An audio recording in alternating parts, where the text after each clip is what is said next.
আছেন?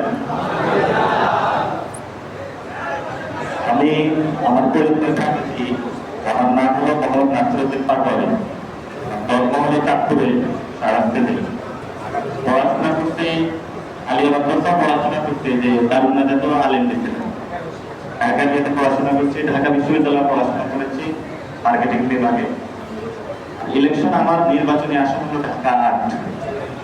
এখানে যে জয়ী হয়েছে ওরা আমার বন্ধু আব্দুল্লাহ আলম জয়ী হয়েছে। এখানে আপনারা তাদেরকে ভোট দিয়ে জয়ী করেছেন, এর জন্য আপনাদেরকে অনেক ধন্যবাদ।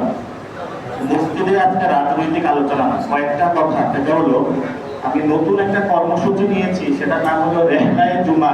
রেহলা অর্থ হলো ভ্রমণ, আর জুমান তো আপনারা জানেনই, এটা আমাদের কিছু হজের সমতুল্য। আমি প্রত্যেকটা জুমাতে বিভিন্ন মসজিদে যাই কয়েকটি কথা বলার জন্য।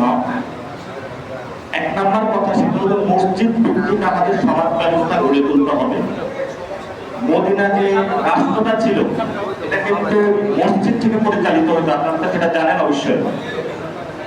আমাদের সোসাইটিতে আমরা যদি মসজিদের সাথে একটি হসপিটাল থাকে, মসজিদের সাথে একটি স্কুল থাকে যেখানে সবাই এসে শিক্ষা ব্যবস্থা গ্রহণ করতে পারবে, যদি কোনো রোগী হয়, কেউ অসুস্থ হয়, সে মসজিদে এসে তার হলো অসুস্থতার জন্য ডাক্তার